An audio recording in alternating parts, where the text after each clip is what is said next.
हाय friends, good morning. Shri Swami Samarth. कसे आहात तुम्ही? आय होप तुम्ही सगळे मजेत मस्त असणार. तर स्वागत आहे तुमचं माझ्या यूट्यूब चॅनलमध्ये आणि आजच्या नवीन व्हिडिओमध्ये. तर आजचा व्हिडिओ असा आहे मैत्रिणींनो की मी तुम्हाला माझं रात्रीचं 7 ते 9 पर्यंतचं रुटीन तुमच्यासोबत शेअर करणार आहे. आणि दुसरी गोष्ट म्हणजे तुमच्यासोबत अजून एक गोष्ट शेअर करणार आहे, ती म्हणजे की भोपळ्याचे पराठे मी कशा पद्धतीने करते आणि मी त्याच्यामध्ये काय काय इन्ग्रेडियंट्स टाकते कणिक मळताना हे मी तुम्हाला ह्या व्हिडिओमध्ये दाखवणार आहे. तर ते व्हिडिओ स्किप न करता बघा मैत्रिणींनो. तर पहिले तर आता देवपूजा वगैरे करून घेतली, संध्याकाळी दिवे वगैरे लावून दिलेले, माठाला लावला, देवाजवळ लावला, बाहेर पण लावून आलेला आहे, ते काही शूट केलेलं नाही मैत्रिणींनो. आणि मग आता भोपळ्याचे पराठे करायला घेतलेले आहेत. तर पहिले भोपळा वगैरे किसून घेतला, मग त्याच्यामध्ये ओवा, बडीशोप, तीळ आणि जिरे ॲड केले, परत हळद, धना पावडर, लाल तिखट आणि मीठ चवीनुसार आपण त्याच्यामध्ये ॲड करून घ्यायचं. आणि त्याच्यामध्ये गव्हाचं पीठ टाकायचं आणि ते हळूहळू त्याच्यामध्ये सगळं एकत्र मिक्स करून घ्यायचं. कारण त्याच्यामध्ये जास्त पाण्याची आवश्यकता राहत नाही, कारण का तर भोपळ्याला पाणी खूप सुटतं, कणिक ही खूप पातळ होत जाते, तर पाणी जास्त नाही लागत, थोडंसंच लागतं. तर हळूहळू ते भिजत जायचं. भिजल्यानंतरही आपले जे कणिक मळलेले असते त्याला खूप पाणी सुटतं मैत्रिणींनी. तर हळूहळू भिजत गेले. तर इथे आता कणिक मळायला घेतलेली आहे, थोडं थोडं पाणी टाकतच मी मळत गेली. तर आता पटके तिथे कणिक मळून घेते, मग परत पराठे टाकायचे आहे, मग सगळ्यांना जेवायला पण वाढायचं आहे. एकीकडे पराठा टाकायला आणि मग सगळ्यांना जेवायला पण वाढेल.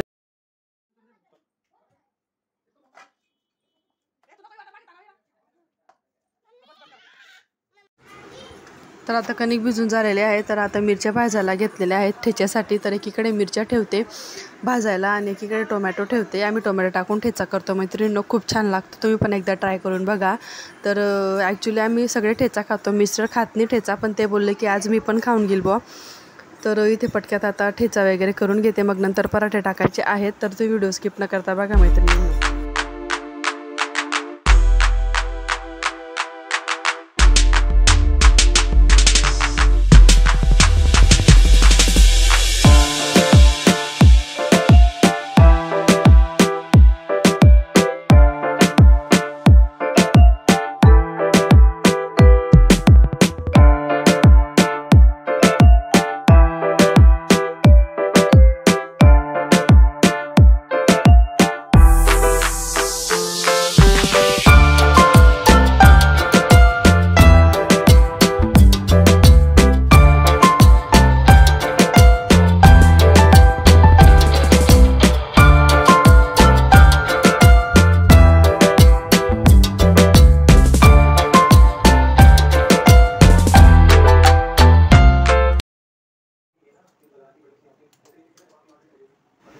तर आता ठेचा पण तयार झालेला आहे मैत्रिणींनो. तर आता इथे पटक्यात पराठे टाकून घेते. पराठे टाकले की मग पप्पांना वाढेल पहिले, मग नंतर मिस्टरांना वाढेल, मग नंतर आम्ही बसून जाऊ. तर पराठे म्हटले म्हणजे गरम गरमच छान लागतात.